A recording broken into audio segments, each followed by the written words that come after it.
My brother and I are the last generation of merfolk in the East Sea, bearing our people's ancestral hope of ascending as dragons. Our royal father imparted to us the secret arts of cultivation. I lived up to expectations, becoming the first to fully transform into a dragon's form. Yet on my coming-of-age day, before our entire clan, I tore off every scale and shattered my own horns. In my past life, I cultivated day and night, finally achieving draconic form in anticipation of ascension, only for my horns to shatter during the heavenly tribulation. Before the entire clan's gaze, they flew to my younger brother and fused with his skull. The crowd hailed my brother as the new Dragon King of the East Sea, while I stood condemned for stealing cultivation through forbidden arts. Our father publicly carved out my heart and golden core, offering my flesh as sacrifice to shield my brother's celestial ascent.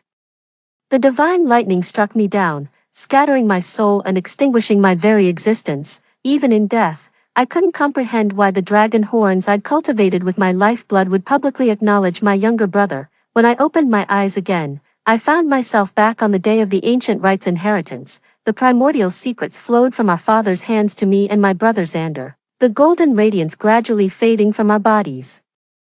I just regained consciousness from the excruciating pain of heavenly lightning strikes. This is the last hope for us merfolk of the Eastern Sea. If none of you can ascend and transform into dragons, our entire race will vanish from this world within a century. My father's familiar words echoed in my ears, making my heart tremble involuntarily. Xander hurried forward to console him. The elders have all foreseen it. With elder brother's extraordinary talents, he will surely lead our merfolk to glory again. Father need not worry, your health comes first. His words were identical to those in my past life. Had I not lived through it myself, I'd never believe my kind-hearted brother could harbor such deep schemes. If all my blood and sweat won't even earn me this cultivation, then whoever wants this forbidden technique can damn well have it. I know my own limitations all too well. The hope of restoring our merfolk lies with you, little brother. Don't you dare disappoint father and our people. Seeing my hesitation, my brother's expression darkened instantly. What nonsense is this, elder brother? Even the merfolk elders have divined your fate. How could it be false? Father has staked everything, even risking our millennium-old secret arts. You mustn't lose heart now. The king furrowed his brow at my words, his regal authority bearing down upon me like a crushing weight. Eldrin, never forget your duty. You don't have the luxury of choice. If the merfolk perish, you'll meet the same fate. Don't blame me when I offer you as sacrifice to the heavens. As the Merking, my father bears the weight of our people's revival. I understand his struggles. Common merfolk possess pitifully little cultivation talent. Xander and I are the last pure-blood heirs of our generation. After giving birth to us, our mother exhausted her magic and perished. The hope of ascending as dragons now rests solely on Xander and me. The dragon clan of the Eastern Sea has long been extinct. Without a new dragon king to restore order, the Eastern Sea will descend into chaos, bringing untold suffering to all living beings. This is the purpose of our birth, our inescapable destiny. Whoever ascends to dragonhood first shall become the new dragon king of the East Sea and the next leader of our merfolk clan. Our elders divined our fates, proclaiming me a prodigy of cultivation with extraordinary talent and boundless potential. In my past life, I practiced day and night, dreaming of delivering our people from suffering and restoring the East Sea to its ancient glory. After inheriting primordial secrets from my father, I surpassed all expectations. My cultivation advanced by leaps and bounds, and soon my body became sheathed in dragon scales. On the verge of ascension, I joyfully prepared to announce this glorious news to my entire clan on my coming-of-age day before undergoing the heavenly tribulation to transform into a dragon. Yet when the celestial lightning struck, every scale on my body tore apart, and my horns shattered at the roots. Before the entire clan's eyes, I flew straight to Xander, circled him endlessly, then merged completely with his being. Dragon scales are innate treasures, nature's perfect armor. No one would doubt that dragon scales could mistake their true master. The scales that fell from my body fit Xander's true form perfectly. He tenderly stroked the scales on his body, casting a resentful glance my way. My dear elder brother, I know my talents pale before yours. These scales and horns cost me my very life to grow. How could you bear to steal them? Do you mean to take my life? Without my cultivation, what difference is there between me and a worthless cripple? For the sake of our shared blood and your attempt to save the Eastern Sea, I'll spare your life. if you publicly repent and surrender your core, consider this the end of our brotherhood." His seemingly magnanimous words instantly ignited the fury of the entire clan. They swarmed forward, weapons mercilessly stabbing into my bloodied wounds where dragon scales once were. "A prodigy, spare me," even the elders misjudged. "This Eldrin's nothing but a heretic. What's the difference between stealing another's dragon scales and draining life essence for dark arts? And to do this to his own brother, the second prince's mercy in sparing this monster's life was wasted kindness. Thank the heavens the scales rejected his claim, or this abomination would have ascended as a dragon and destroyed the entire eastern sea. He deserves eternal damnation beneath heavenly thunder." Xander was crowned the new dragon king by our people, while our father carved out my heart and core to make me endure his ascension lightning in his stead. Stripped of my dragon scales, my mortal flesh was shattered into nothingness by the celestial tribulation. Even in death, I'll never understand what he did to make my dragon scales and horns willingly acknowledge him as master. Watching his anxious expression now, I quietly composed myself and bowed to the dragon king. "Rest assured, Father, I would never forget our sacred duty. I shall return to my cultivation at once." On the journey back, my mind raced through every detail of my past life. The king passed the secret arts to both me and Xander simultaneously. Could there be something wrong with the arcane techniques? I was taught cultivation magic, but perhaps he was trained in plundering arts. Yet regardless which of us ascends as a dragon, it benefits our merfolk kin. Father wouldn't play favorites between us, puzzled beyond measure. I stared at the magic swirling in my palm before reluctantly sealing it away. Since we can't tell if the arcane technique is flawed, I'll cultivate on my own this time. Let's see how he dares compete with me now. Back at the palace, the emperor bestowed upon me the usual cultivation-enhancing elixirs, twice as many as Xander received. Clearly, the royal court has pinned most of their ascension hopes on me. This only deepened my confusion. I always believed father favored me more, since the elders said I took after mother in looks. So whenever Xander and I quarreled, father would invariably take my side without question.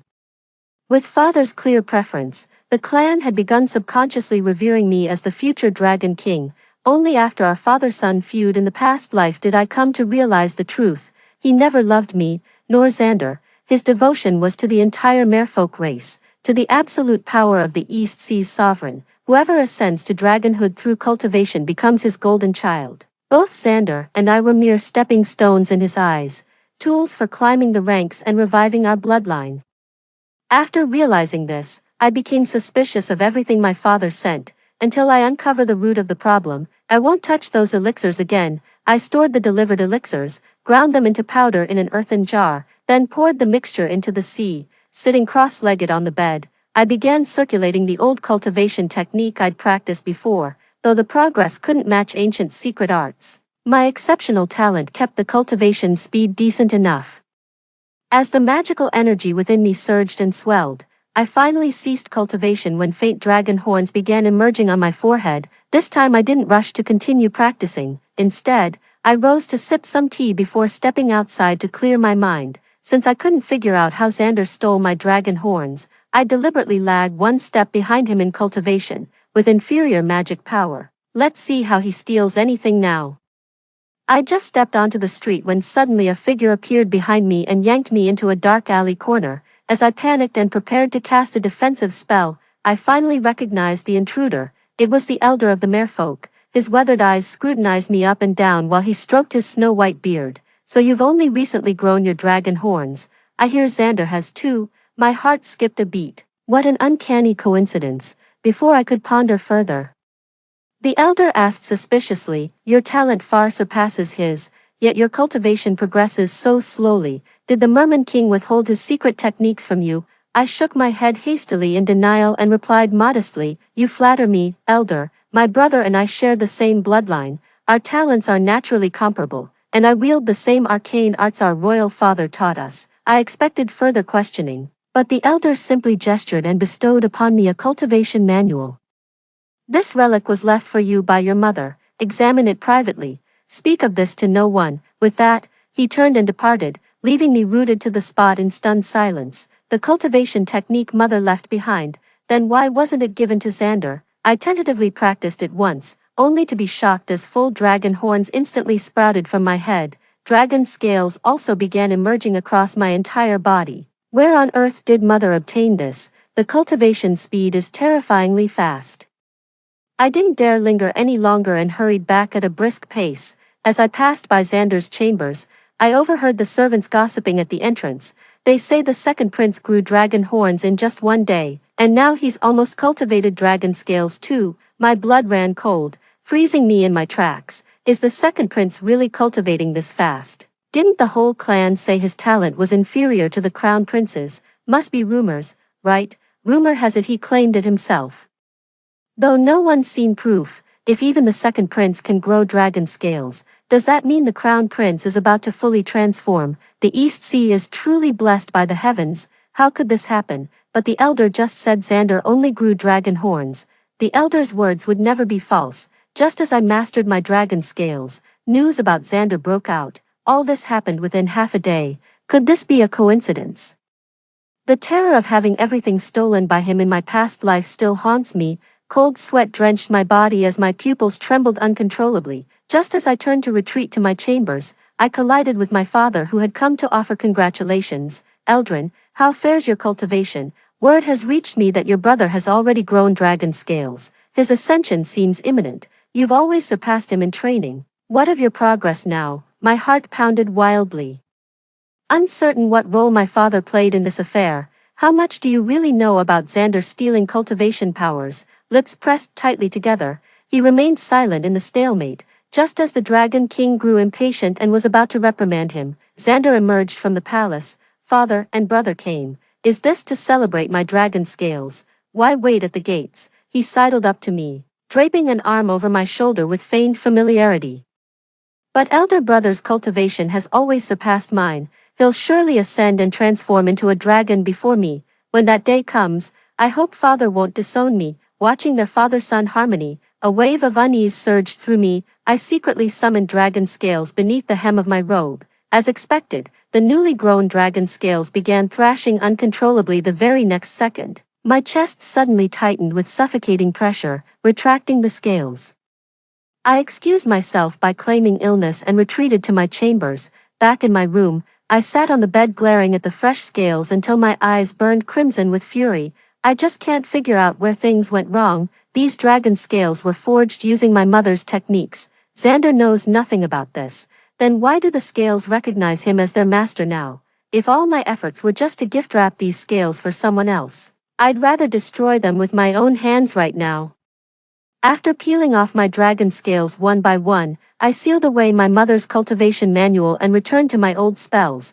There's no way Xander can steal my cultivation progress this time if I'm just one step behind. But when father passed by my chambers after returning from Xander's palace, he entered with regret in his voice. What a pity, that fool Xander couldn't even recognize dragon scales. He never achieved the breakthrough at all. What a letdown, my talent simply can't match yours.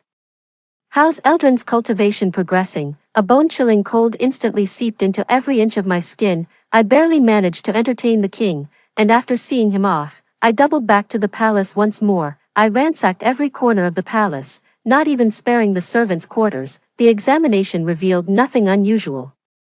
How on earth did Xander learn the specifics of my cultivation? That night I abandoned my practice, lying awake till dawn. At first light, I questioned the servants. Just as I thought, I haven't been cultivating, and Xander's made no move either. After much deliberation, it occurred to me, he might have set up some surveillance barrier outside my palace. If that's the case, I can't stay in this palace any longer. My coming of age is imminent.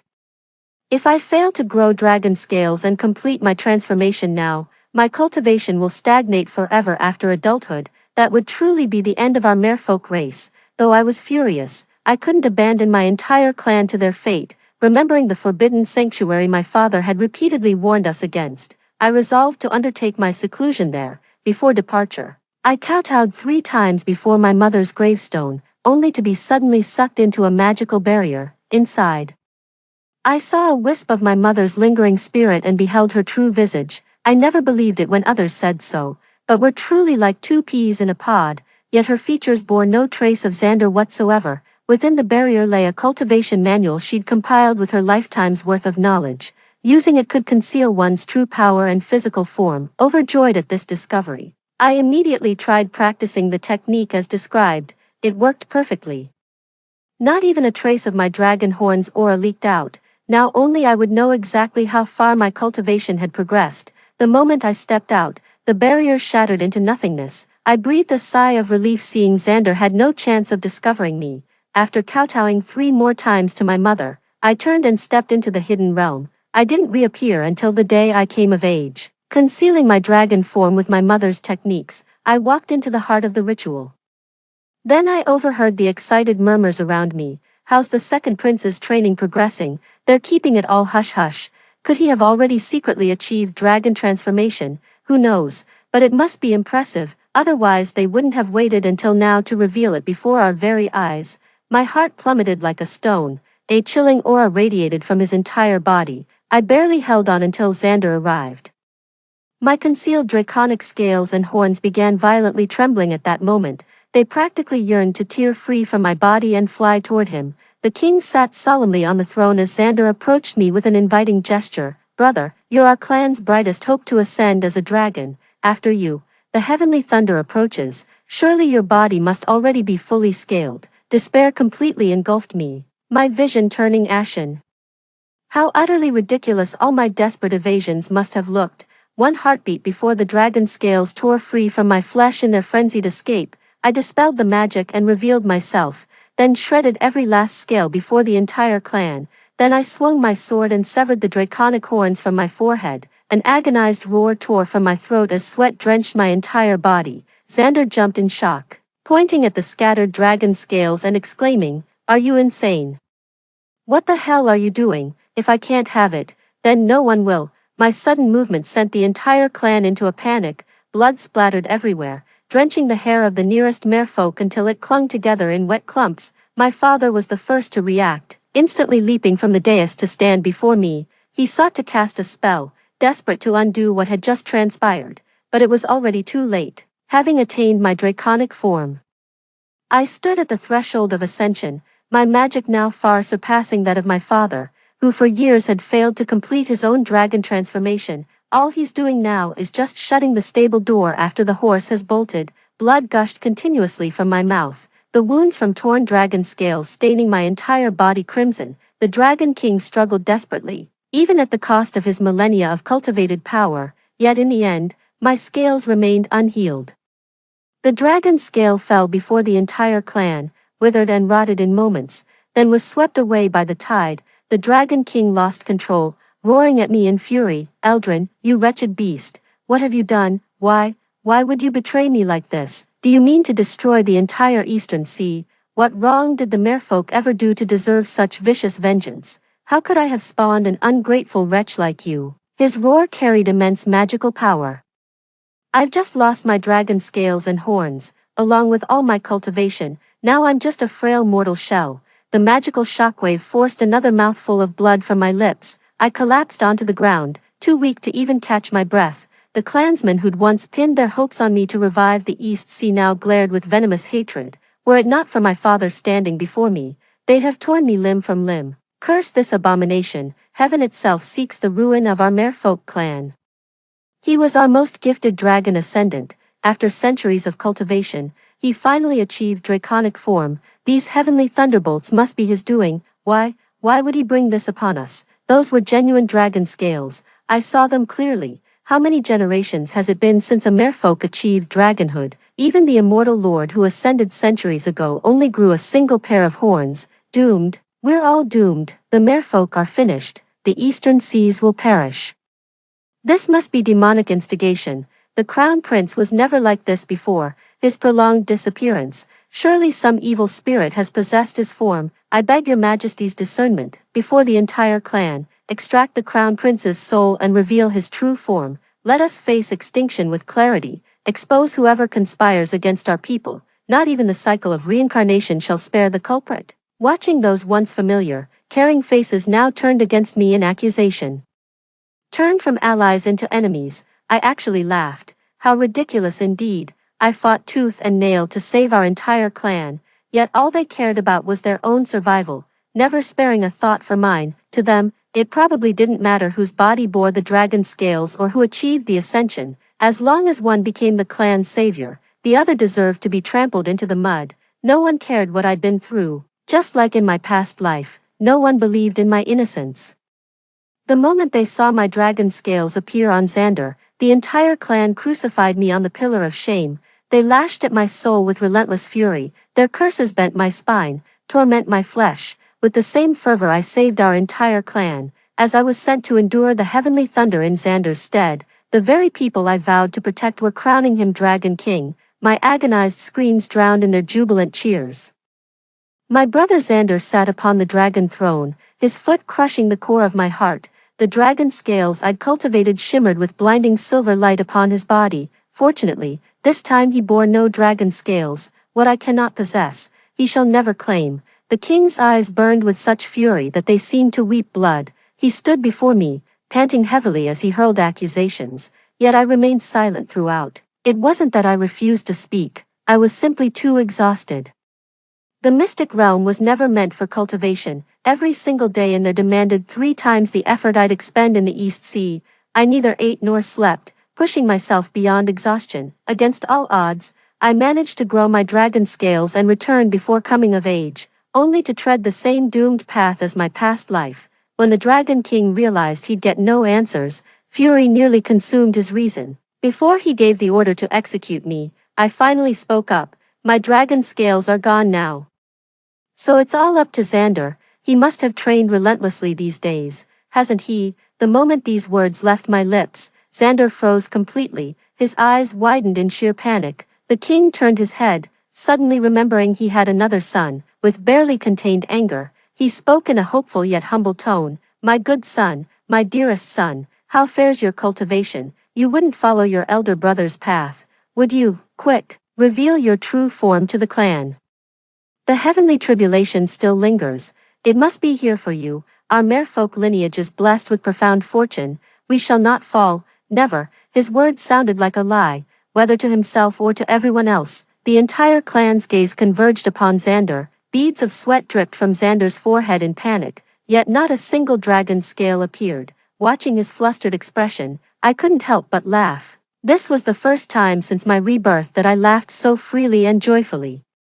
Sensing something amiss, the Dragon King abandoned his scolding and urgently commanded, Xander, heed my call, show them the fruits of your training. Have you forgotten your duty? Our entire clan is watching. Didn't you swear to become the Dragon King? I remember your vow. Now reveal your true form, save the merfolk, and I shall grant you anything. My smile froze at the corners of my lips, a flicker of astonishment flashing through my eyes.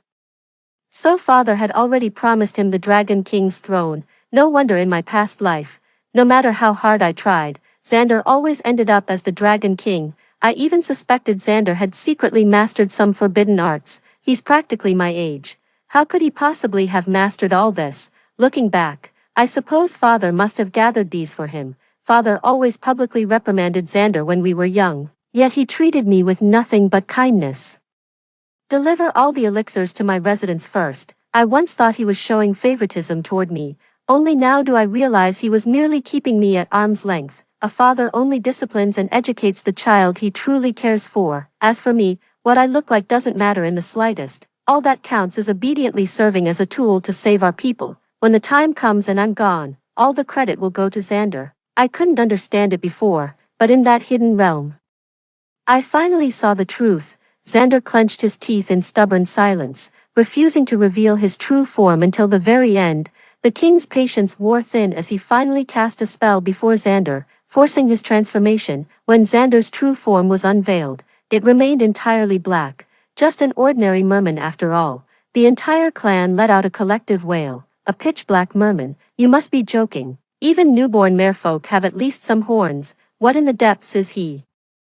Fewer horns than me, yet the Merman King's own son, raised for centuries as our people's last hope. Our merfolk are doomed, doomed I say, 2 royal heirs and neither worth a damn. The clansmen's faces grew ashen with despair. The king's eyes burned crimson with rage, his claws unsheathed as he struck Xander across the face with brutal force. He roared, wretched beast. Where are the dragon scales you cultivated? What have you done in these halls? For centuries you bore horns. Where are they now? Speak, why would you do this? I could tolerate Eldrin's failings, but you, he left the rest unsaid. His sudden movement froze me in place. Only then did I realize father knew nothing of Xander's secret, yet this truth brought me no comfort whatsoever, after enduring the agony of having my heart carved out and core shattered in my past life. All reverence and affection I once held for him had long withered away. The mere sight of Xander's blood-streaked face after father's lightest lash strike pierced his heart with unbearable anguish. Xander shot me a venomous glare, his words dripping with barely contained fury. It was Eldrin, my own brother stole my dragon scales. He's determined to destroy the merfolk. This is his vendetta against you. Father, open your eyes, your majesty. His words sent shockwaves through the crowd. It struck at the long-buried secret in the king's heart. The clansmen exchanged bewildered glances, utterly lost, yet the king turned his gaze upon me after hearing this. I curled one corner of my lips in a sneer, his eyes grew venomous, his voice dropping to an icy whisper. She's already destroyed me. Must she now doom our entire merfolk race? Just as expected, restless creatures only beget more restless offspring, you wretched spawn, the very image of your mother. Before our merfolk kingdom falls, I'll sacrifice you to the heavens this day. With that, he barked orders for the clansmen to drag me onto the platform. At least I'd grown dragon scales before. Xander doesn't have a single one to his name, yet he insists on executing me while turning a blind eye to Xander. The favoritism couldn't be more blatant at this moment. It leaves me no room for self-deception. Father, oh father, mother would make you regret this if she knew what you've done. Though every last dragon scale had been torn from my body. The heavenly tribulation still loomed ominously in the skies. The storm clouds only seemed to gather with greater intensity. I was dragged to the center of the platform. The celestial lightning crept ever closer with each passing moment. My breathing grew fainter under the crushing pressure. Am I about to die again? Even with this second chance at life, I still couldn't seize the opportunity. Xander's gaze pierced through me with murderous intensity. He secretly sent me a message behind our father's back. Dear brother, even if you're reborn, you can't escape this. Such is fate. What does it matter if the merfolk perish? Father favors me. He'll still pass the last dragon king's throne to me. As for their extinction after my death, why should I care? A triumphant smirk crept across his face, a stark contrast to the panic and despair of our people. I let out a cold laugh, ignoring him. I can't wait to see his face when the truth comes out. The king ascended the platform once more, but this time, hope had completely vanished from his eyes. Seizing the moment before the heavenly thunder arrived, he used magic to address his gathered kin. He declared this the opportune day to pass the throne, naming Xander as the next dragon king of the Eastern Sea. Instantly, the crowd erupted in fury, their emotions spiraling out of control. Xander doesn't even have a single dragon horn. He's worse than the clan's weakest runt. How could he possibly rule the Eastern Sea as Dragon King, even without dragon scales or horns? We merfolk at least have our own coral crests. How could the Eastern Sea ever be entrusted to him? A selfish wretch like him doesn't deserve the throne. We refuse to accept this. The next instant, the dissenting clansmen were obliterated on the spot by the Dragon King's magic, perished body and soul. The clansmen were stunned. Never had they seen the king strike with such cruelty, as if possessed by another. Yet I understood him. They probably saw through Xander's lack of magical prowess. He could never rise through his own power. Only he could pave the way, and this path must be forged with the blood of rebels. Only then could the masses be awed into submission. Seizing the moment while the clan was still stunned, the king issued an irrevocable decree. From tomorrow onward, I shall abdicate my thrones as Dragon King and Merfolk Chieftain to my second son Xander, who shall succeed me as the new Dragon King of the Eastern Seas. Should any clansman object, step forth now and state your case before me. With his prior brutal suppression fresh in their minds, none dared play the rebel now. The clansmen began whispering among themselves below the stage, taking in their every move. I couldn't help but curl my lips into a cold smile. It seems my previous judgment was mistaken after all. The king wasn't devoid of love for his own flesh and blood. My heart belongs to Xander alone. To fulfill Xander's ambition of becoming the Dragon King, he turned against the very people he'd sworn to protect his entire life, staking the fate of the entire Eastern Sea. Before they could reach a decision, heavenly thunder was already crackling toward me, mere inches from my mermaid form. This time, Father must have been truly furious with me. the execution was far too hasty. At least he spared me the torment of heart extraction and core dissection. As the heavenly thunder drew near, the scent of death practically grazed my nostrils. Soon after, the deafening roar of thunder marked the beginning. The crushing might of heavenly thunder bore down upon me, pinned at the altar's center. The stone beneath me cracked under the pressure. Every pore oozed cold sweat that the divine tribulation instantly scorched away. The heavenly calamity stole the very air around me, leaving me gasping for breath. 5. Fresh from the agony of torn scales and broken horns, I mustered the last shred of my strength to resist the heavenly tribulation with what little magic remained. Divine thunderbolts struck me one after another. After several exchanges, my body became a mangled mess of gaping wounds and flying flesh. Facing the heavenly calamity for the second time, I barely managed to endure in silence. The tribesmen below the stage were utterly terrified. They had already scattered in panic, hiding at a safe distance. They watched my situation unfold. After enduring for a quarter hour, the heavenly thunder intensified. My spine was shattered bone by bone, and my organs turned to dust beneath the heavenly lightning. The king sat unmoved upon his high throne, watching me endure the divine punishment. His cold expression mirrored that of his past life. Xander leaned against him with gleeful eyes, reveling in my downfall. They looked more like real father and son. My chest filled with bitterness. I wanted to laugh, but only blood gushed from my mouth. The next moment, several bolts of heavenly lightning struck down. I was completely drained of strength. This time, I couldn't even lift my eyelids. Shattered bones turned to ashes, while dried blood left ghastly stains on the table. Until even the core elixir was shattered, my consciousness plunged into complete void. Is this the end? Will there be another chance? But I can't escape this. This must be my fate, to be Xander's stepping stone for life. If only I hadn't been so competitive from the start, giving him all my dragon scales. Could the merfolk have been saved? Would I have been spared from death? Before I could gather my thoughts, a voice suddenly echoed in my ears. Eldrin, forgive me for making you suffer. Your father has arrived too late. Trust yourself. You did nothing wrong. What Xander stole through forbidden arts was never truly his. Even if he deceives the world and ascends as a dragon, the merfolk will still fall, for he lacks pure merfolk bloodline. As you well know, I've bestowed upon you a cultivation technique. Recite its incantations silently in your heart. This is the ancient secret art of our silver dragon lineage. Now pass to my son, Silver Dragon, father. The excruciating pain in my flesh left no room for contemplation. I hastily began chanting the technique he'd imparted. Time became meaningless until my consciousness slowly returned. My physical form was reforged. Closing my eyes, I felt the surging magic within me, stronger than before losing my scales and horns.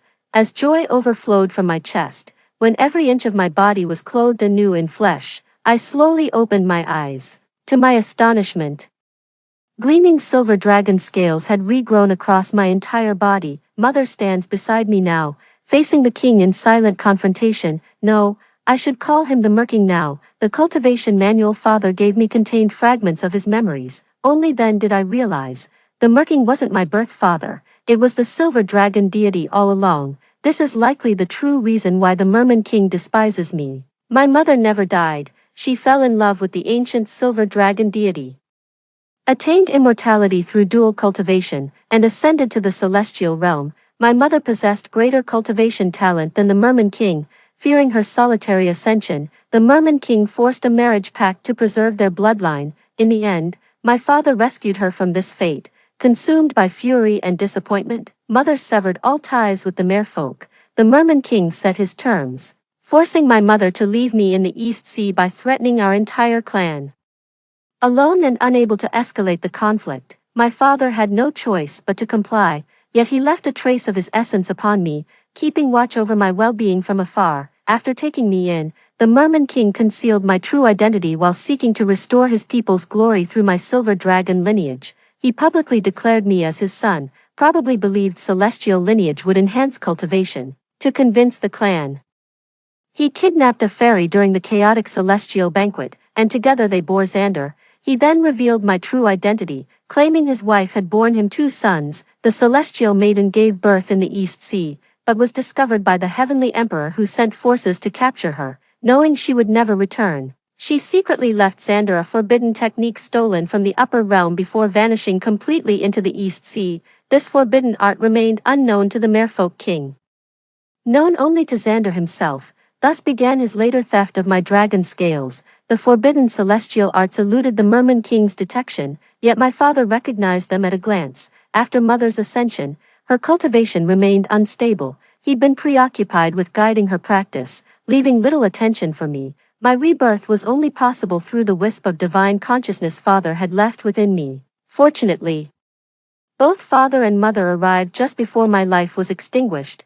The mother glared at the Merman King, her eyes brimming with hatred. What a disappointment you've become. For centuries under your rule, our Merfolk clan has descended into utter chaos. Was this how you promised to care for my son? Did you truly believe I wouldn't learn of your deeds in the Eastern Sea? I merely spent a century stabilizing my cultivation after Ascension, and you dared harm my child behind my back. That so-called Xander, your Dragon King, nothing but the bastard spawn of your illicit affair with a celestial maiden. This half-breed abomination dares to steal my son's cultivation. Dream on, I say you're unfit to be the Merfolk King. The Merfolk King trembled with rage, his lower body revealing his true merman form. Before he could strike, Mother made the slightest movement, sending him flying from the dais to crash violently into the pit where I'd just lain.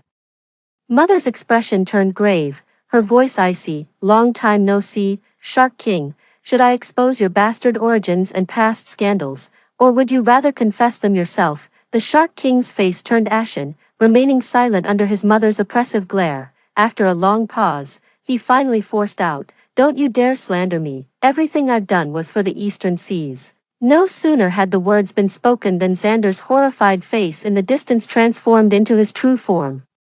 A human torso with a mermaid's tail.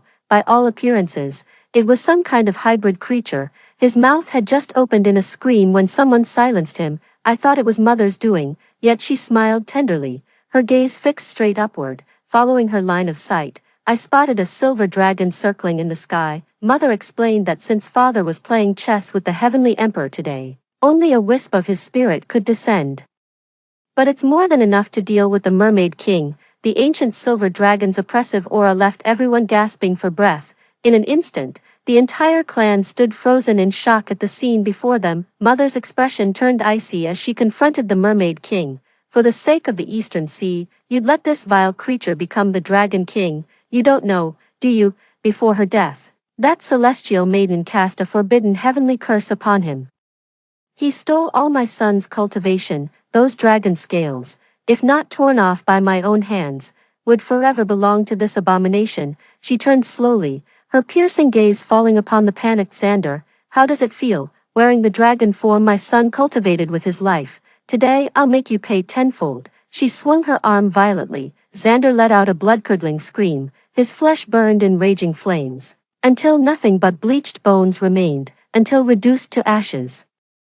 The Merman King didn't even get a chance to save them. After Mother finished dealing with Xander, she turned to the Merman King. Did you truly believe the Heavenly Emperor remained ignorant of your dark arts, practicing forbidden techniques with the flesh and blood of our kin in the Eastern Sea? By divine decree, I've come to bring you before the Celestial Court to answer for your sins. At the very least, you'll suffer heart extraction and cordycection before being cast into the eternal abyss. Prepare for unimaginable torment. After the Merfolk King was taken away by Father's divine consciousness, Mother revealed the truth of those events to the entire clan, disclosing my true lineage as well. Just as we were about to leave, the clansfolk spoke up to persuade me to stay. They each apologized to me for their earlier actions. They wanted me to take over the East Sea. Mother said I could still visit often after ascending, gazing upon those familiar faces before me. After a long hesitation, I finally agreed. From that day forth, I became the Dragon King of the East Sea. Every time I descended to the mortal realm, I'd bring a sack of divine elixirs from my father. The clan's cultivation talents advanced by leaps and bounds with the aid of medicinal elixirs. Soon emerged the first merfolk to achieve draconic transformation, at the clan's request. I took him under my wing for personal mentorship. In leisure moments, I'd recline in my chair observing his training. Not a bad way to live, really. No wonder. Story 2. When the apocalypse arrived, I was unfortunately turned into a zombie and kept confined at home by others. He tied me up expressionlessly, knife in hand, aimed at himself. He cut his flesh and bled himself, feeding me day and night. I completely lost my sanity and bit him. He simply patted my head and didn't dodge.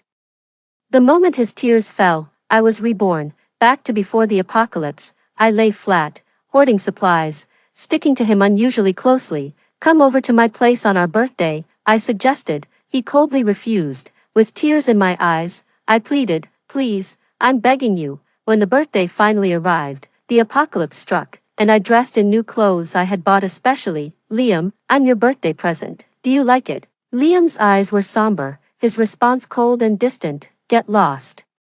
Sobbing, I hugged him. "Don't say things you don't mean." Liam swallowed hard, his gaze intense as if it could pierce through me. "You're asking for this yourself." Liam really smelled wonderful, his abdominal and waist muscles beautifully sculpted. I desperately tried to break free from my instincts, but the dizzyingly sweet scent kept assaulting me. Suddenly breaking the chains, I stumbled toward the living room. The man was disheveled in a white shirt and black trousers. His skin sickly pale, a large patch of deep red soaked through the fabric on his thigh, wet, dying. Just one look was painful. I tried countless times, only able to roar, unable to stop my footsteps. "You," roar, until I fell into his arms, energized as if injected with adrenaline. I tried with all my might to bite him, unflustered in the face of danger, his voice weak yet seemingly amused. "I never thought I'd fall because of an experiment."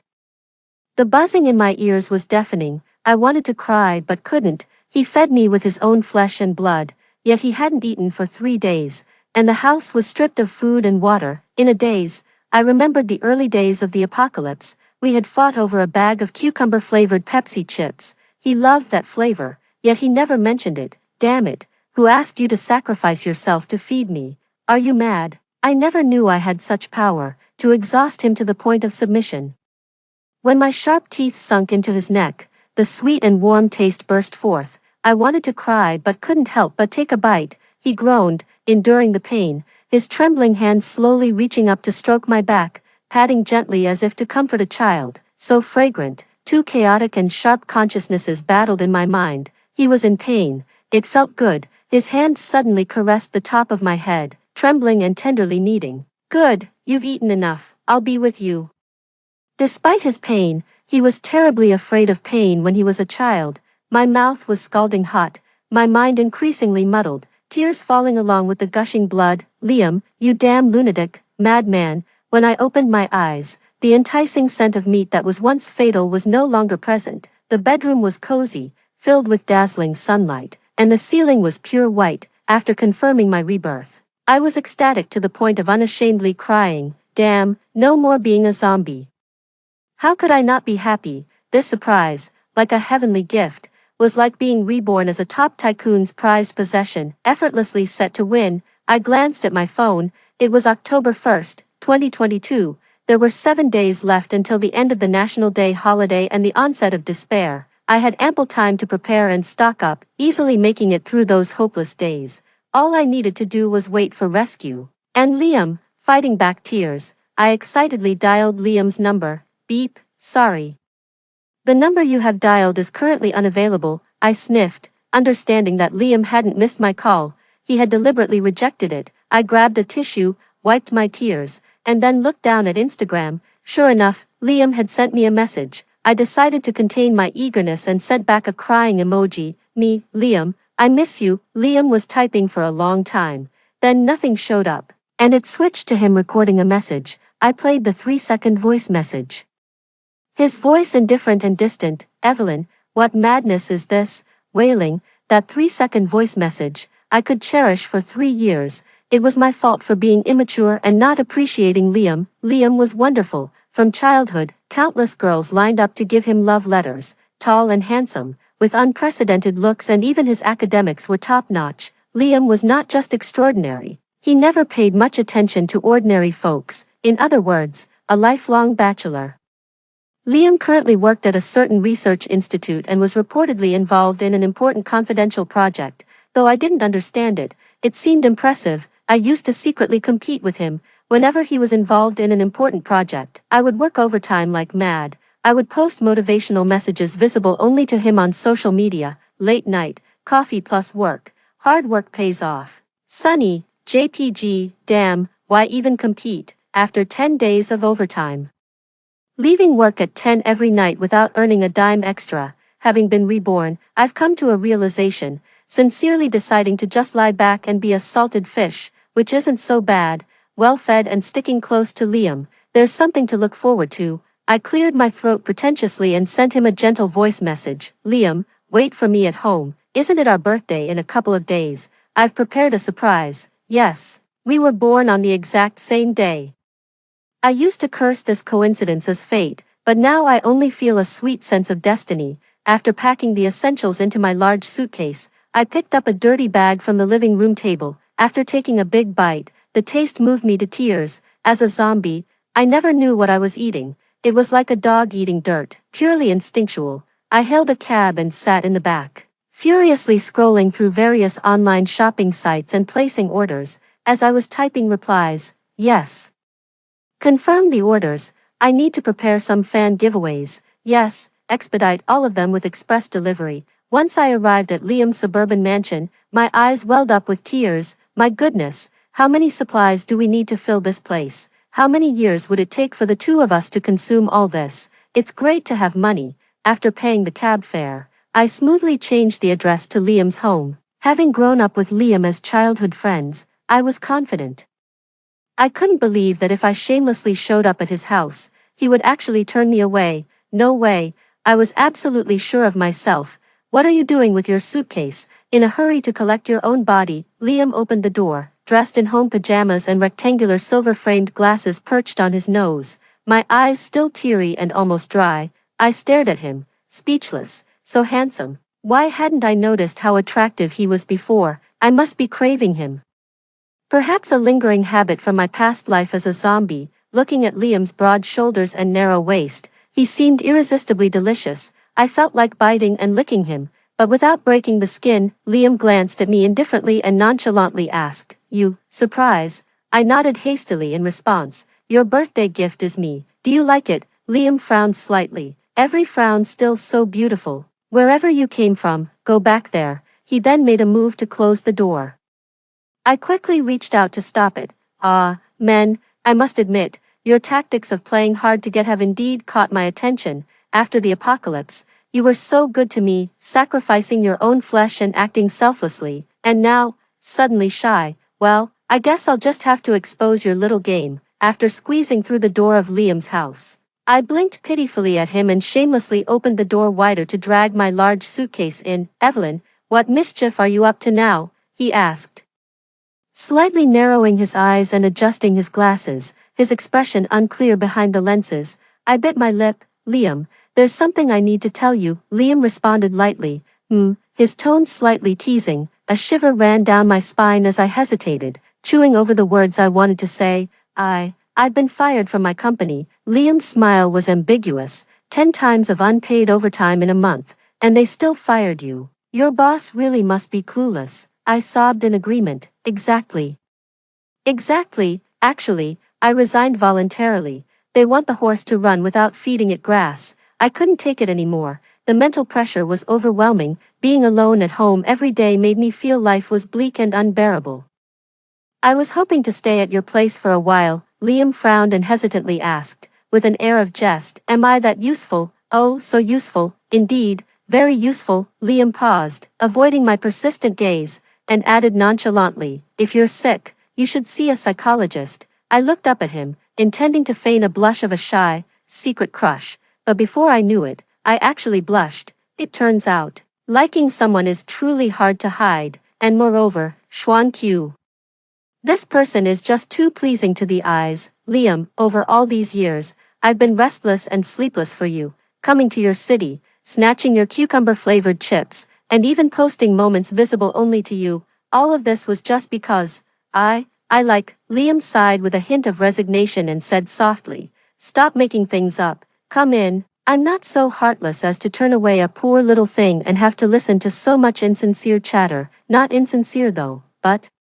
Watching him turn away, I pursed my lips and unexpectedly breathed a sigh of relief. Having to confess outright is quite torturous. It's like, I used to claim I'd stealthily pursue someone, and then one day, I end up kneeling in front of them, obediently and sensibly on one knee, blah blah blah. I really like you, marry me blah blah blah. I'd get goosebumps all over. I've decided, better to opt for a slow and steady approach. Let affection grow over time, and play the long game. Liam's house is very large. He cleared out a guest room for me. Right after setting up the room, 2 large cranes and a renovation team arrived outside. Meanwhile, my phone rang. Evelyn, I've reached Mansion District Number 1. Where are you at? Will from the renovation team's voice was deafeningly loud, with a hearty vigor. Wait a moment, I'll be right down. I replied softly and quickly hung up. Then I tiptoed quietly, gently opened the door, and glanced at the bedroom on the right. Feeling a bit guilty, Liam likes peace and quiet and hates disturbances, though as a child, I often played the harmonica, borrowed a swona, or danced a chaotic plaza dance while he was doing his homework. He used to ignore me back then. This time, there shouldn't be any issues, right? Despite saying that, I couldn't help but recount all of Liam's good qualities. I had been to Liam's house before. He wouldn't come out during the day. Surely holed up in his bedroom's integrated study, reading, researching, studying. Liam is great. I love men who are diligent, ambitious, and knowledgeable. Sure enough, before I could sneak down the spiral staircase from the 2nd floor, a voice called from behind, "Stop right there." I immediately halted, stood straight, and turned around. My eyes sparkled as I looked at him. Liam frowned, slightly uncomfortable, swallowed hard and said, "Evelyn, you." I instantly realized, oh, how embarrassing. In my past life, Liam had fed me so much that it became a conditioned reflex. "What have you been brooding over lately? Just tell me straight," Liam asked me calmly. It's just like you, Liam, you really understand me." I pursed my lips and then couldn't help but smile broadly. Liam adjusted his glasses and fell silent for a while, then said, "Evelyn, speak clearly." I widened my eyes. "What are you talking about?" "It's just that I spoke a bit cutely, just a tiny bit." Liam gave a faint smile. "So charming." I smiled back gleefully until the relentless ringing of the phone rang again. Liam slightly tensed his jaw, his slender hand tucked into his trouser pocket, and with half-lowered eyes, he said, "Answer it." With no choice but to comply, I reluctantly answered the phone while Liam, in reality pulling the hood of my sweatshirt, dragged me out to the front of the villa. The renovation team worked rapidly, fortifying the glass and doors as per my request, eager to secure any valuable and solid items. As I sat nervously in Liam's study, watching him for 3 long hours, after wiping the sweat from my forehead countless times, Liam continued typing on his laptop with a calm demeanor. When it was all over, and he casually followed me downstairs, when it came to paying, I scoured through 5 cards and still couldn't scrape together the last $10,000. Oh dear, just back from being reborn and my mind's all muddled. I had spent all my money, and even the last $30,000 wasn't enough. I turned to look at Liam. Liam could barely look at me, his brow furrowed as he pulled out his phone and handed it to me. His fingers were distinct, even his fingernails were tender pink. "Liam," I said gratefully after paying off the renovation team, "I love you." I blinked, ignoring Liam's gesture to get his phone back and hugged him tightly. Liam stiffened, his voice deepened. "Evelyn, stop being coquettish. What exactly is going on? Tell me." I gently pulled away from his warm embrace, looked up at him, and nodded as if relieved. "I'm hungry. Can we have a meal first and then I'll tell you everything?" "Liam," he softly hummed in agreement. His expression remained calm and indifferent, but his actions subtly indulged me. In the evening, I steamed a pot of fluffy white rice, bought a bucket of Pepsi, I'm a Pepsi person, and picked up some ice at the convenience store. Then diligently served 4 dishes, chili fried meat, cola chicken wings, braised pork, and sweet and sour cabbage, all made by Liam. I can only burn down the kitchen, or perhaps steam some white rice. I stuffed a piece of braised pork into my mouth, followed by a spoonful of rice. Chewing blissfully, I took a sip of my ice-cold Pepsi. Here's the thing. Wait, let me ask you first. Do you believe me, Liam? Liam looked at me for a long time, his eyes unreadable behind the glasses. He slowly said, "I believe." I breathed a sigh of relief. In 7 days, something very serious will happen. The situation is more severe than the lockdowns and quarantines during the pandemic. It won't get better for at least half a year. I know you might find it baffling. wondering if I'm just messing with you again. But I'm not. Liam put down his chopsticks, interrupting me calmly. Got it. What else do we need to prepare? I was dumbstruck, tears welling up in my eyes as I stared at him. Do you really trust me unconditionally? Liam methodically took a piece of paper, murmuring an indifferent, otherwise, you wouldn't act so out of character. His lips curved into a shallow smile, coming to keep me company so kindly, it wouldn't make sense if there was nothing wrong. After dinner, having a bath, and lying in bed, I couldn't shake the feeling that something was off with Liam. Although I hoped Liam could trust me completely, his reaction was unnaturally calm. If you tell someone that the future is doomed and the world is about to end, yet they continue to eat, work, and sleep without showing any emotion, that's incomprehensible. Even programming a robot, you'd expect a more normal response. Perhaps this is what absolute rationality in a highly intelligent person looks like.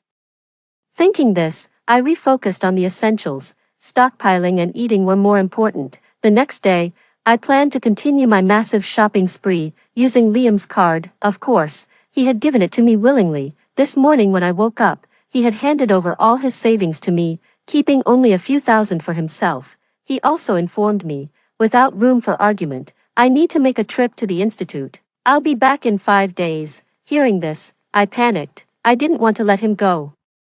What if something changed during that time? It's not just fearing the worst. I'm terrified of being without Liam, but he has always been resolute, or rather, I realized I had no rightful basis to ask him to stay, just childhood friends, arch-enemies, platonic friends of the opposite sex. After giving him endless reminders, I watched him drive away, then nervously twisted my fingers and walked out with my bag. I thought, it's time to bring up my feelings and ask him out. The day before the zombie outbreak, I used typical excuses like buying supplies to aid pandemic areas or helping needy children to stock up enough supplies for us to last 3 to 4 years. Luckily, Liam's villa is remote, with few similar houses nearby, owned by people who aren't short of money and seldom stay out in this wilderness. Fortunately, Liam is smart and alert, with a calm and steady personality. After finishing my snail noodle soup, I sighed, sipped the milk tea I just ordered, and decided to send Liam a message. Liam, what time are you coming back today? There was no reply from Liam, but the doorbell rang. I hurried to open the door, and there stood a man and a woman. I recognized the man as Liam immediately, but the woman at his side was tall, curvy, with long wavy hair and a mature, sexy allure. The woman wore a black tailored coat, her lips curved into a gentle yet awkward smile. Holding a black briefcase, it wasn't out of jealousy towards another woman, but rather an eerie sense of the uncanny valley.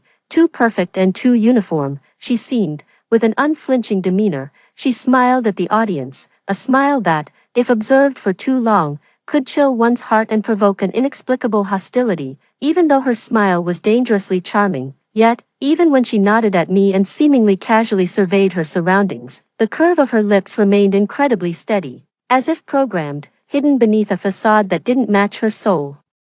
There was another face unknown to others. Hello, I am Mia. Recently, all the critical tasks have been assigned to me and Professor Liam. I'm sorry to disturb you.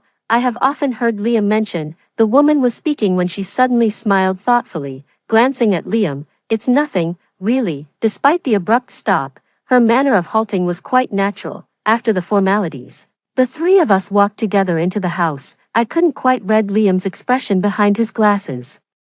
He glanced at the maid's room at the corner, arranging for Mia. You will stay in that room tonight and leave first thing in the morning. Mia, with her pampered demeanor, didn't seem like someone who would willingly stay in a maid's room, just when I also thought there was no doubt about it. I saw Mia nodding with a smile, agreeing smoothly and compliantly. Okay, Professor Liam. Her voice was gentle and soft, showing no sign of impatience. It seemed she had long understood and adapted to Liam's personality, or perhaps she had been working with him for a long time. Suppressing the urge to frown and ask, I tried to turn my face away and not look at them. Suddenly, Mia warmly took my arm and asked with a beaming smile, Evelyn, what did you have for dinner today? Was it snail rice noodles? Feeling extremely uncomfortable, my mind tensed up, and I just wanted to pull my arm away from her seemingly gentle but invasive territory. Mia, however, seemed completely oblivious to my clear refusal. Evelyn, I find you really quite adorable, Mia said with a smile, and with great interest. She reached out to pinch my cheek, her fingertips sliding down to my chin, and even lower to my collarbone. Startled, my heart fluttered, and I instinctively looked up to see Liam, whose expression was hard to read. I quickly reached out to grasp Mia's wrist. This woman, has she lost her mind? Just as Mia continued to lean in. Our faces almost touching, Liam finally spoke. Stop, Mia. Mia let out a surprised, oh, quickly moved away from me, and without any hesitation, went over to Liam's side. She clicked her tongue. Professor Liam, that's not very fair of you. I've advised you countless times to stop, but what about you? How did you respond? Did you hold back even a bit, or did you just recklessly continue, even though this thing is quite valuable for research? How could it be worth so much to our Professor Liam? Liam's lips had already formed a straight line, but he did not stop Mia from continuing. After a moment, an absurd thought even crossed my mind. Perhaps, the thing Mia was talking about in a veiled manner, was it an entity I also knew but couldn't recognize? Could it be me? But then Mia restrained her inquiring demeanor, as if very considerately stopping herself, then turned to look at me with a smile. You know, Professor Liam is the most brilliant person in our research institute. He once orchestrated a flawless experiment, training the subject to be very tame, just like a fish in a tank. Liam's expression remained unchanged as his fingers brushed near the temple of his glasses, his eyebrows slowly furrowing. She smiled, her lips gradually turning downwards, slightly neurotically asking, Evelyn, don't you think I'm utterly unreasonable, almost like a mentally deranged lunatic? Isn't that the case?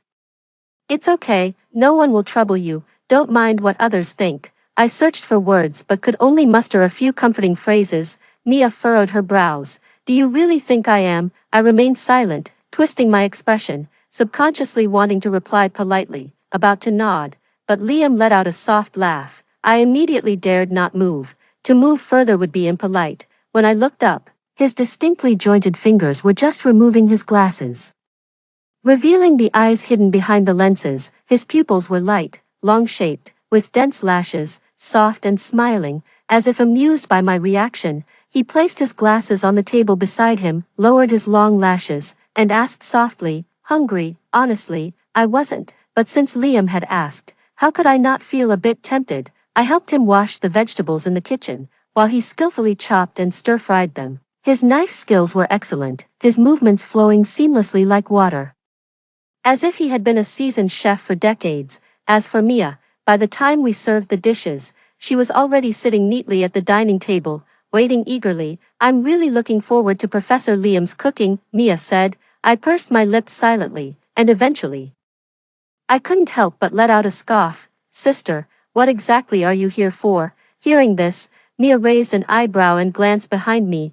I turned to look as well, only to see Liam heading back to the kitchen, out of sight. Just as I was about to roll my eyes again, and not wanting to deal with someone who clearly seemed off, she cleared her throat gently, with a slightly scattered smile. Evelyn, I'm here to save you. I didn't quite understand what Mia meant by that.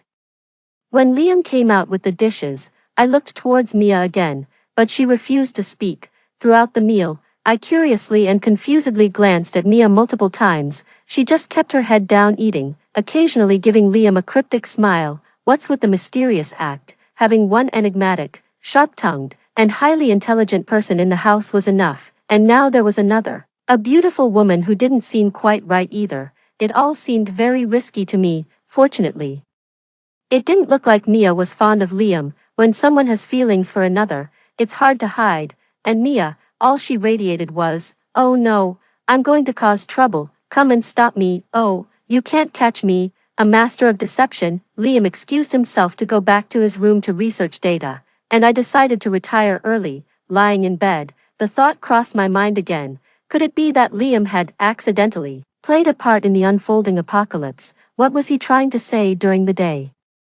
Stop, give up. What kind of riddle was this? It was me who had been reborn, yet meeting these two enigmatic figures made me feel like I was just hoarding supplies and eating, with no sense of foresight or involvement. It was utterly baffling. It was now 8 in the morning, and most people, having enjoyed the National Day holiday, were on their way back to work. The real outbreak of the apocalypse, the unstoppable rise of the zombies, happened at 6:30 p.m. The peak hour when office workers were heading home. Lately, I'd been worried constantly wondering when Liam would be safe to return, inadvertently messing up my own sleep schedule. Today, I woke up early for a change. As I was about to open the door, I faintly heard voices outside. I could make out Liam's voice. "Mia, you need to understand your place." Mia laughed unrestrainedly and melodiously. "What's wrong, Professor Liam? Are you scared?" Her laughter stopped, and her tone became exaggerated and incredulous. "Professor Liam, have you really fallen for this? What's so good about Evelyn? We can find you countless perfect replacements. If you've gone soft, then it's not just a sunk cost for us. This would be." After a pause, Mia forced out a laugh. "Like a sunken ship, right?" Liam was silent for a while, his voice calm, almost detached. "Mia, I have my considerations, and you don't have the right to dispute my decisions. You just need to understand your place and stop causing trouble." Mia's voice sharpened. "Professor Liam, we're all in the same boat here." Liam responded to her with an air of nonchalance. "Either keep it down or shut up." He didn't voice the second part of his sentence, careful not to disturb Evelyn, who was asleep. Mia seemed to detect the tenderness in his demeanor and remained silent for a long while. My heart raced as I pressed my cheek against the cold wooden door, my hands shaking again and again, my mind a mess. After a long wait, Mia spoke again, holding my breath. I struggled to process her words, finally making out Mia's formal conclusion. Mia's tone was official and serious. "Professor Liam, this is the last simulation. I wish you a swift extraction and a perfect end to the experiment." She paused, her voice trembling but insistent. "Throughout these many simulations, although I had the right to enter, I seldom chose to join. Even though this place is very beautiful and has never seen war, I hardly ever came because I am well aware that I am flesh and blood, capable of both joy and sorrow, and susceptible to emotional fluctuations. I get immersed, I get scared, I hesitate. We have endured the bleak future for so long that we are afraid to face the light and hope, fearing that one misstep could lead us into a deep abyss." Professor Liam, you have been involved in so many simulations, and although it goes unsaid, everyone is privately worried about you, with some extremists speculating about your resolve. We know that no one other than you could bear this responsibility, let alone endure until this final moment. But, I sincerely hope, Professor Liam, that you prioritize the greater good. On behalf of everyone from Pesci, I thank you." Liam remained silent for a long time before nodding and uttering a quiet, confused and tangled.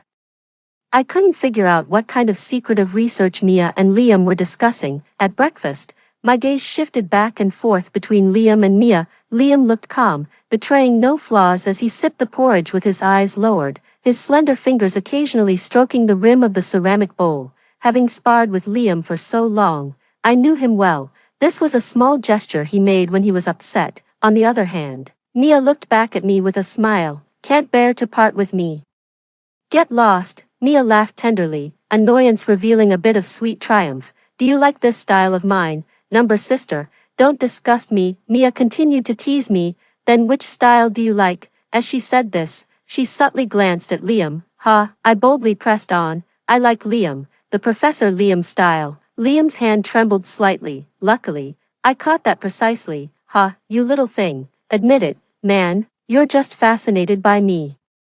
Mia laughed heartily while I looked down at the reflection in my bowl, unable to restrain my toes from tapping for a moment. After a burst of social embarrassment, thankfully Mia didn't let me suffer alone. She boldly asked Liam, "Professor Liam, which style do you like?" Liam lowered his head, stirring the millet porridge in his bowl, the spoon clinking crisply against the cup. The room was silent. The only sound was our quiet breathing. Anxiety clenched at my heart, and I couldn't help but let my thoughts run wild. In a past life, Liam fed me his own flesh, perhaps because there was no food left at home, or because the zombie forces nearby were growing stronger, or maybe he didn't want to live anymore. Perhaps keeping me confined at home was because I wasn't in my right mind at the time, and he couldn't think of a way to throw me out, or maybe he was afraid I'd harm someone. Even though these reasons seemed far-fetched, but after being reborn, the way he behaved towards me didn't seem like he cared for me at all, including now. When asked about his ideal type, Liam remained silent. Then suddenly, a response broke the ice. "Kind and gentle, pretty and cute, some specific type." My heart panicked. None of these descriptors seemed to fit me. Yet, he continued, "These stereotypical words, I could use any standard to deflect."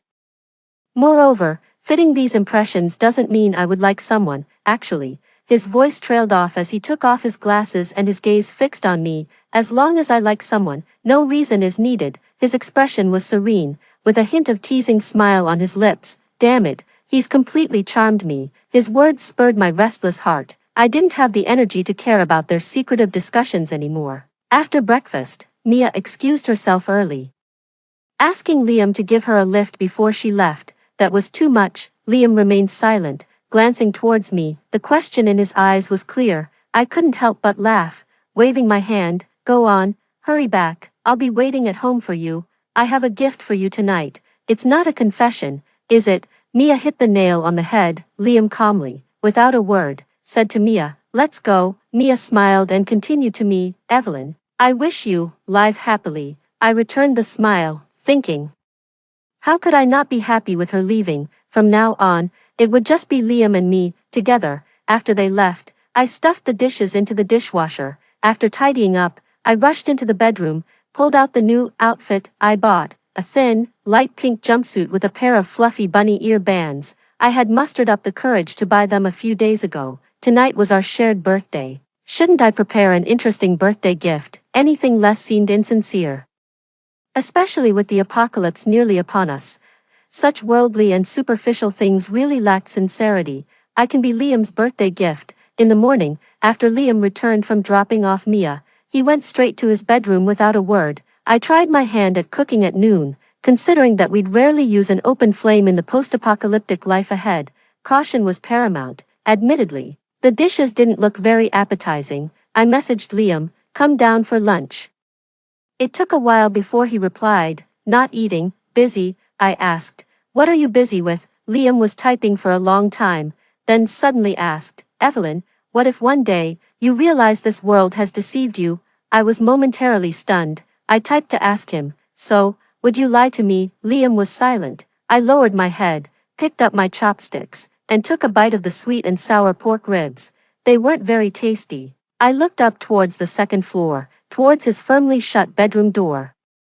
My phone pinged with a notification. Liam had replied with a message, number, that was good to hear. Liam, I wouldn't lie to you either. It was now 12:00 p.m., only 6.5 hours until the end of the world. I changed my clothes and shyly knocked on his door. Liam, are you hungry? First, there was the sound of furniture moving, then faint footsteps. It felt like we were only separated by a door yet also worlds apart. His voice was cold. Not hungry, I asked. Then why did you come to the door? Liam remained silent. Through the door, there seemed to be a mysterious and escalating tension between us, yet he spoke ruthlessly, interrupting my daydreams. I'm busy with work. Please go back if there's nothing important. There is one thing, I don't want to hide it from you, I said. He lowered his long lashes, walked to the desk to remove his glasses, and then opened the door. Upon entering, I sharply noticed, his pupils contracted, seemingly shocked. By me? By my outfit? Damn it. I looked down and tugged at the thin fabric that barely covered me, suddenly feeling a bit embarrassed. Before I could finish, Liam turned and walked towards the bed. My heart raced, my hands trembled. Was that all it took? Oh, men. But then Liam suddenly turned around.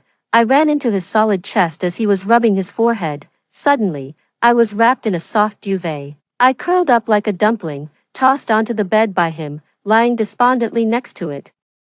Turning my face to look at him, Liam was acting every bit the gentleman, sitting by the bed and looking at me with a quizzical eyebrow raised. What's wrong? I felt wronged. Nothing, I meant nothing by it. Liam chuckled softly. If you're scared, you can sleep on my bed, he said as he got up and sat back at his desk, adding, don't overthink it. I stretched out my hand, silently massaged my face, and muttered, Liam, happy birthday, not just for today. Liam paused. His hand holding the black pen froze in midair. A drop of black ink slowly fell from the ink-stained nib, blurring the white paper. Seeing a chance, I covered half my face with my hand and quietly asked, Liam, he responded, my voice trembling. I got up, pushed away the blanket, and walked towards him. Liam, I am your birthday present. Do you like it? Liam's Adam's apple bobbed slightly, his long lashes lowered. He said quietly, get out. His words hit me hard. It was all or nothing.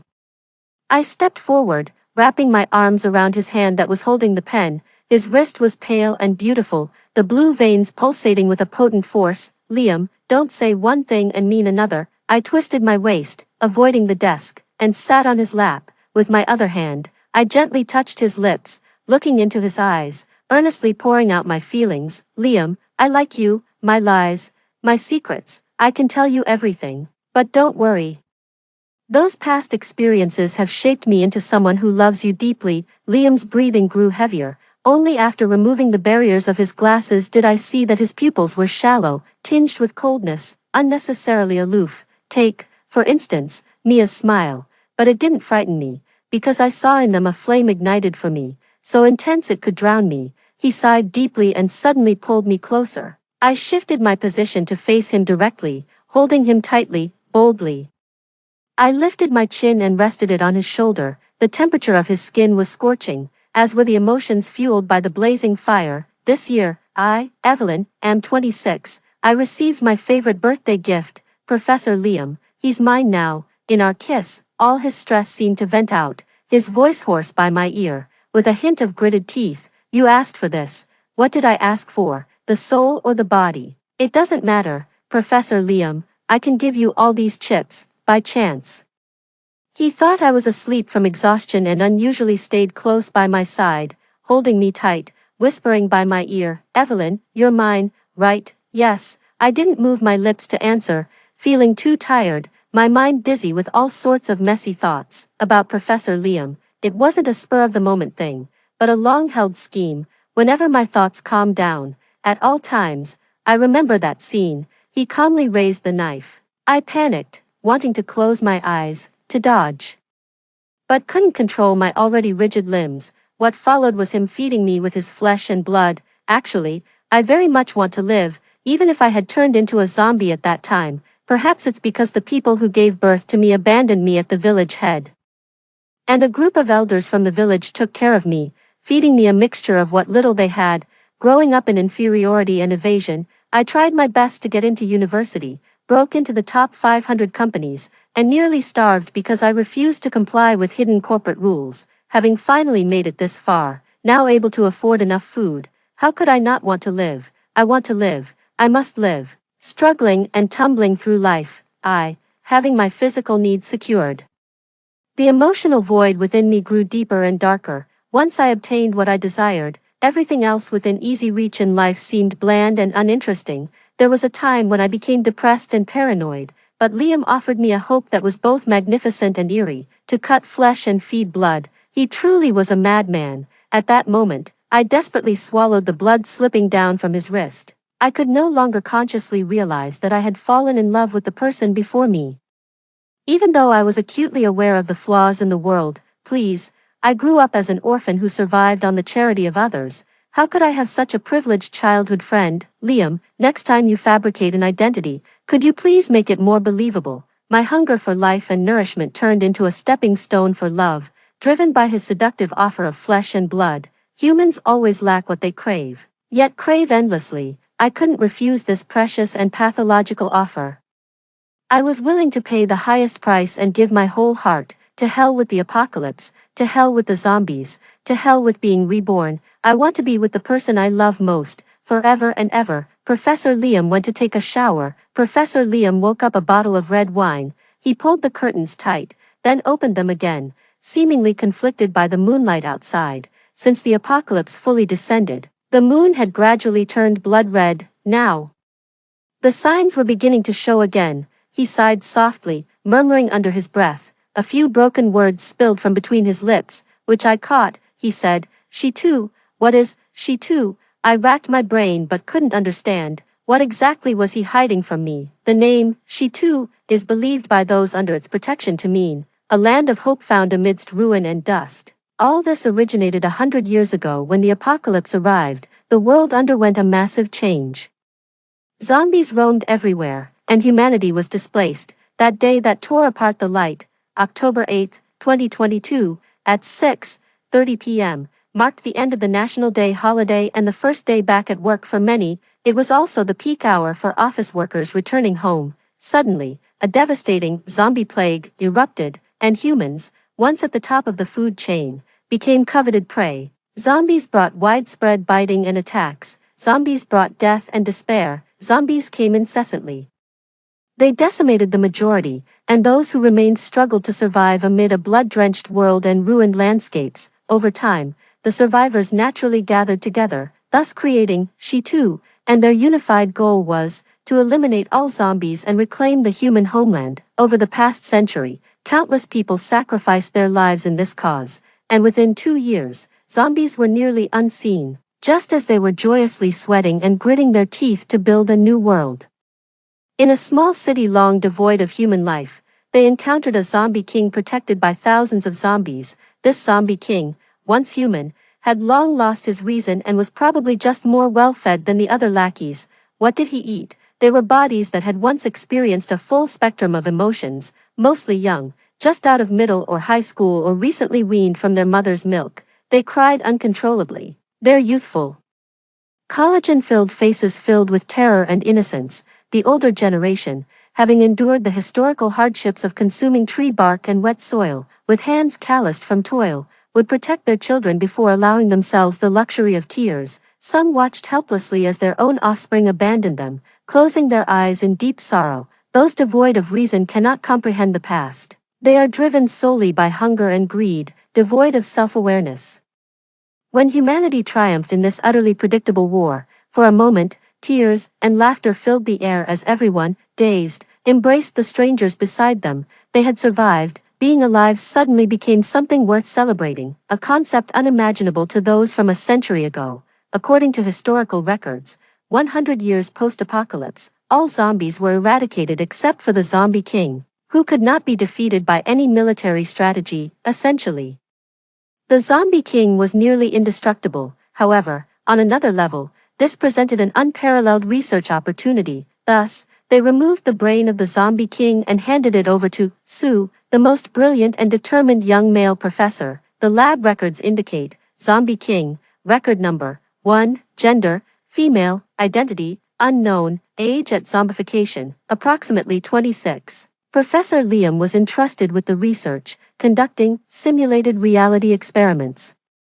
The research objectives are as follows. 1. Cultivate rational humanity in subject number 1, P.S. If persuasion fails, proceed with humane destruction at all costs. 2. In the simulation experiments, fully explore the potential of subject number 1 and the mysteries of human genetics. P.S. If persuasion fails, proceed with humane destruction at all costs. 3. If persuasion fails, proceed with humane destruction at all costs. Evelyn is dangerous, Liam thought to himself, after waking. He carelessly poured himself a glass of rich red wine, detecting a hint of bitterness, uncharacteristic for someone who seldom drank, especially during the apocalypse when such luxuries were scarce. The night was still and hauntingly beautiful, reminiscent of the world of Sue. The quieter and darker it became, the more likely danger was to erupt. Liam, always reserved and cautious, was well aware of his mission and deeply understood, what is fake will never become real. Evelyn is dangerous.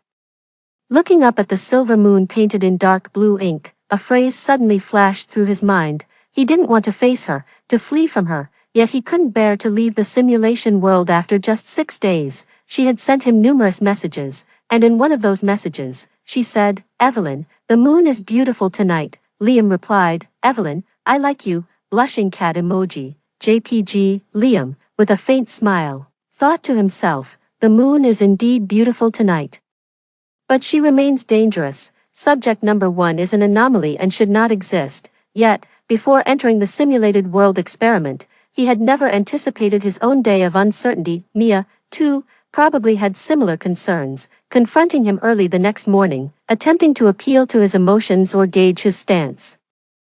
Mia's side was resolute. Even if there was a chance for subject number 1's condition to improve, the Research Institute could not afford another 100 simulated reality games. The research value might be significant, but the news of subject number 1's survival had already caused public panic. Mia wanted subject number 1 dead. No, everyone wanted Evelyn dead. Liam clenched the stem of his glass, yet dared not grip it too tightly, afraid that the sound of glass breaking would wake Evelyn.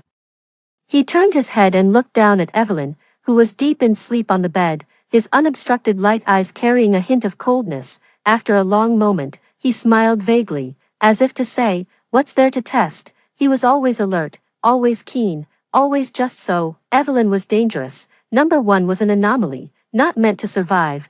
We had been surviving on these supplies for a very long time, until later, when the zombies swarmed like fish scenting blood, gradually encircling our home. Liam clenched my hand. On the rooftop, we each gripped our crossbows tightly, shooting arrows at the zombies below.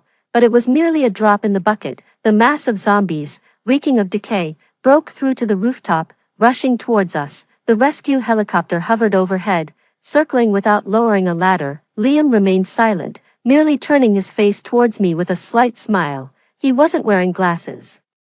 And I had only realized during our time together that he didn't need them. Those glasses seemed to serve a different purpose. He smiled faintly, turned, and held me in his arms, his back facing the dark swarm of zombies. He was ready to die with me. I fell silent, then smiled. "Professor Liam, you saved me in a past life. This time, let me do it." His pupils contracted, almost a look of terror on his face. "You remember?" At that moment, I couldn't cry, just smiled lightly. "Of course. Professor Liam, if I don't die, the helicopter won't stop, right? And, is this your last simulation test? Then, have you still not achieved your objective with me? I've battled you through so many lifetimes. How could I not have noticed anything?" Tears welled up in the corners of Liam's eyes, his voice in the howling wind almost a sob. "Evelyn, I would never lie to you." I nodded with a smile. Then, I stepped back from his embrace, took a step backward. And my body was completely in the air. I fell off the rooftop. Below were the irrational, wildly cheering zombies Mia had mentioned, the fish in the tank, the simulation tests, the research value, and before Mia came to visit that day, I had eaten snail noodles, having ventilated the place to get rid of the smell, even cleaning up the trash meticulously. How did she know? I am like the fish in the tank, a subject of simulation experiments. Even so, the two of us tacitly accepted the impending apocalypse, emotionally undisturbed as if it were normal. Perhaps, my research value was about to be fully realized. That's why Mia was so unrestrained. After all, before this, I had never seen anyone besides Professor Liam, who was a simulation researcher, around me. I know, I seem to be Professor Liam's research subject. My world might even be virtual. These researchers creating a false world by numbing my brain. Does it even matter? Is love enough to satisfy one's thirst? In my blurry dreams, I remember living through 99 apocalypses, watching the world being built up and then collapsing. Again, the cycle renewed. Every time, Professor Liam was there, day and night, every minute and second. Even though his contributions were meant for research purposes, I clearly saw his wavering, especially after the last revival, the 99th time. His hesitation peaked. He even went as far as sacrificing his own flesh and blood, just to cling to a sliver of hope from the 99th simulation. I could see it. Professor Liam, usually detached and emotionless, perfectly playing the role of the childhood friend, began to falter and fell in love with his research subject. There was no need for 100 times, even before the 99th. We knew each other better than anyone else. We were both hopelessly, irresistibly in love. After all, in the simulation, my timeline progressed slowly, moment by moment, and Liam, a focused, meticulous genius researcher, observed and accompanied me relentlessly to not miss any potential influential factors. Initially, I couldn't quite remember the memories from these simulations, only having vague impressions of strange, repetitive dreams. But after that birthday gift night, I began to recover all my memories, those of past revivals, overwhelming my brain capacity, flooding in every day. Love, in the despair of repetition, continued to grow and climb, even surpassing despair.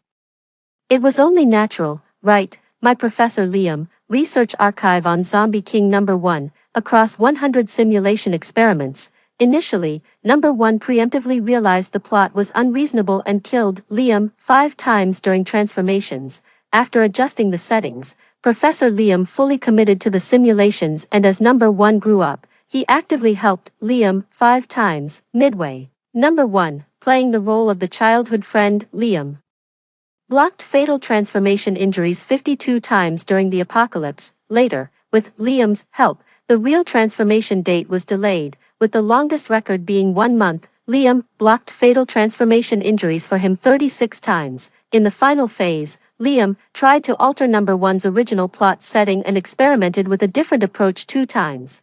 All 100 simulations ended in failure. Number 1 transformed 100 times. Professor Liam died 99 times. Final decision. Please destroy number 1 immediately. Cut off the nutrient supply in the biopod.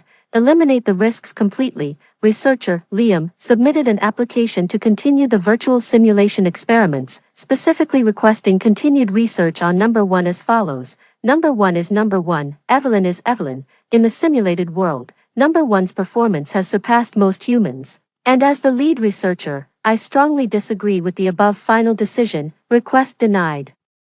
I apply to continue the simulation experiments. Hope it is approved. Denied. The decision is to be executed immediately. 100 years post-apocalypse. Inside the Hesse Research Institute, many people were whispering, discussing privately. There have been several blackouts and signal losses in the simulation experiments. Did you find out why? A straightforward technician replied. It's probably due to number 1's unstable information link. Everyone glanced at the biopod at the center of the institute, containing a pale white brain from Zombie King number 1. Stable as can be. Nonsense. Maybe.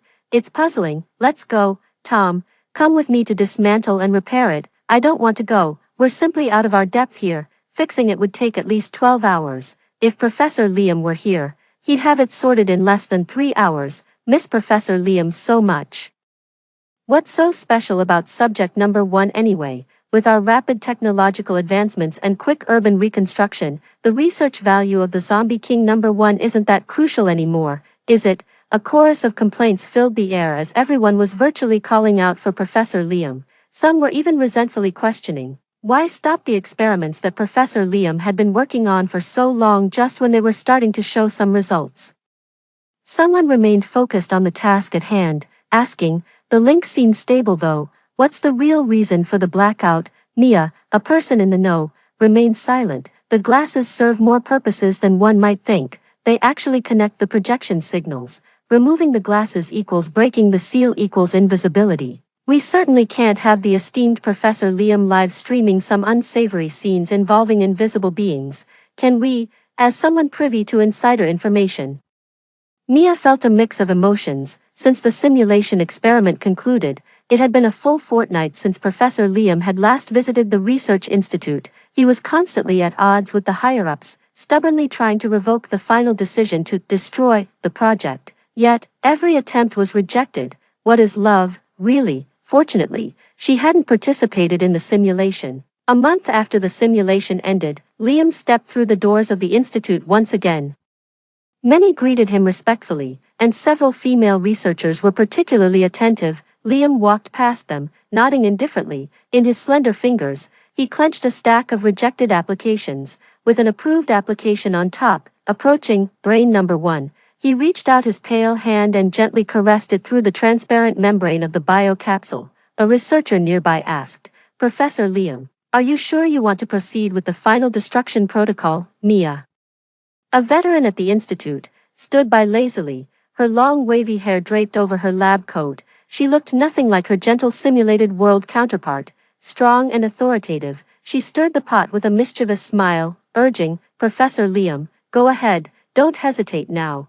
Are you sure? Liam, tall and elegant in his fitted white attire, with a prominent nose and no glasses obstructing his expression, looked almost nostalgically at the biocapsule. Suddenly, he heard Evelyn's laughter echoing in his ears. He envisioned her in the biocapsule, sitting at the dinner table, joyously stuffing food into her mouth. He hadn't known how to cook before. However, in 99 simulations, Evelyn was always a disaster in the kitchen, prone to accidents. Liam had learned to cook over those simulations, totaling at least 30 years.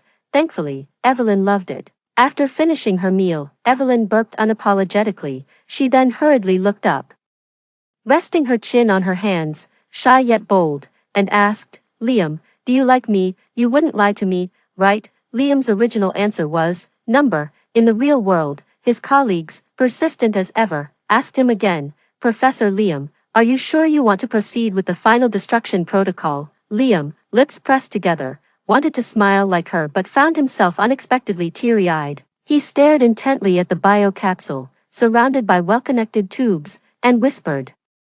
Confirmed, beep, initiating destruction protocol for subject number 1. Please exit the facility immediately. Liam turned and walked away, the papers in his clenched hand rustling as he strode forward with long steps. Everything flew apart. Executed. Number 1 has been successfully destroyed. Please rebuild the Hesse Research Institute as soon as possible. Later. The most brilliant and handsome Professor Liam disappeared from everyone's sight. Rumors had it that he single-handedly developed a breakthrough, linking the brain to a biopod to create a simulated world comparable to the real one, and even capable of altering the flow of time and modifying the memory settings of the connected individuals. It was nothing short of miraculous. However, during a simulation experiment with Zombie King Number 1, Liam himself suffered severe psychological trauma from too many deaths, leading him to retreat from public view. There were many rumors.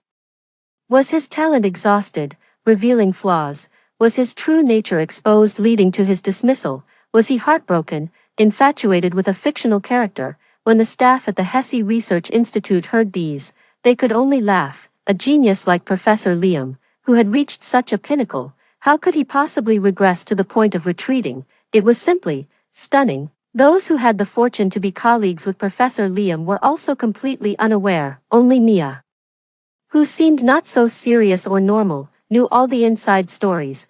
Professor Liam indeed had secrets to keep, but it was with his number 1, no, with Evelyn. Professor Liam and his Evelyn were together. They had forsaken the real world for a presence more significant to each other. Extra, trust me a bit more. Professor Liam would never lie to me, I believe, and have always believed. So, when I opened my eyes again and saw the familiar ceiling, my heart wasn't as thrilled. The 101st rebirth. Too much excitement tends to wear one down. This place is the real world to me, but not to him, so I wasn't sure if I could meet him again in this virtual world. Would he come for me? Until the day the junior manager from the company called and asked, Evelyn, why didn't you come to work today? Me, clenching my fist, JPG, choosing between a post-apocalyptic world and a salaried worker's life, I hesitated. Well, might as well just live my ordinary life. Living, being full, that's pretty good. Until I saw the new investor at the company, and I was almost too stunned to react. Honestly, I missed Professor Liam so much. Memories of the times I spent with him distracted me delightfully. Paid to slack off, much better than being a prisoner in a post-apocalyptic world. Evelyn, the new investor, called me. I looked up. The man in front of me wore a white shirt, his familiar glasses missing from his straight nose. His lips curved in a subtle smile, the warmth in his eyes, compared to the person in my memories, carried nostalgia and ease, as if he had shed his aura and pressure. All right, Professor Liam, transformed into a handsome and wealthy investor. Thus, we naturally fell in love, got married, and moved in together. On our wedding night, I nervously asked him, are you just going to abandon the real world? Liam paused as he was nibbling on my collarbone, then lay beside me and explained thoroughly, with you, it is reality, I don't care. Unable to bear the torment of my conscience, I blurted out, don't you like neuroscience anymore? Liam was silent for a while, then propped himself up, his gaze sweeping over me in the dim light of the night. He smiled tenderly, affectionately calling me, Evelyn. You can trust me a bit more, you are my Evelyn. I'm still that Professor Liam, he said. Later on, I came to understand the whole story. Liam continued his research in neuroscience and his other academic interests in the virtual world, and later, these would be handed over to the She2 Research Institute by Big Sister Mia. As for the real world, we lived in the same nutrient pod, the same tank. No, that's not right. In 100 years, we will have experienced birth, aging, sickness, and death in the virtual world, which will be the final resting place for us as a couple. Perhaps by then, we could say that we lived and died on the same year, month, and day. Damn it, I was completely won over by Professor Liam. There was nothing I could do. I always believed in Professor Liam. I believed that his love for me could withstand 101 trials. He later explained to me that he had thought at the time, Subject 1 is an anomaly and must not be allowed to survive. My Evelyn, you must live well.